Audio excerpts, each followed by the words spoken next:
referendum night at the BBC, so get out Jeremy's big green curtain, find the world's biggest newsreader desk, and call in someone who's done it all before. How does this compare to presenting it in 1975? I haven't the slightest clue. I can't remember anything at all about 1975 except my hair was brown, not white. Fair enough. And rather thicker. Laura, what were you doing in 1975? I wasn't born. I wasn't born. I was a twinkle in my father's eye. Unlike the general election, there isn't an exit poll at the start of the evening because there just isn't the data to be able to work out a result. So we're going to have to do things the old-fashioned way. Wait for all the results to come in one by one. Early to declare Sunderland went Leave's way by more than they'd expected. Newcastle opted for Remain, but not by a lot. It felt very, very close. Look, Leave on 50%. Remain on 50%.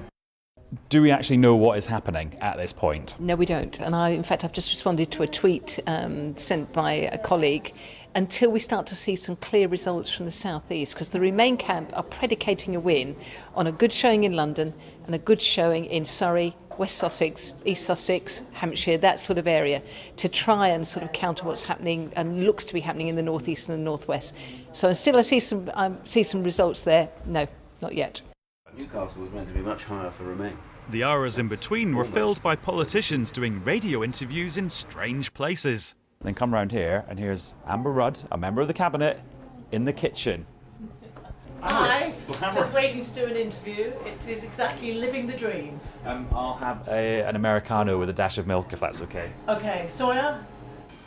Like the coffee machine, results started percolating, with lots of Labour areas voting out. But according to Labour, that was actually a good thing. Let's watch a bit of telly. Yep. What do you think when you see that? That's what I was expecting. Really? Yeah, I do. I've been saying all the way along it's going to be touch and go, really close. The interesting thing about this is that this has demonstrated Jeremy Corbyn is exactly where the country is, which is basically fairly Eurosceptical, but pragmatically wants to remain within. Now, I think whichever way it goes, it'll be only a few percentage points either way, and Jeremy will be a reflection of exactly how the country feels, and that's what you want from a leader.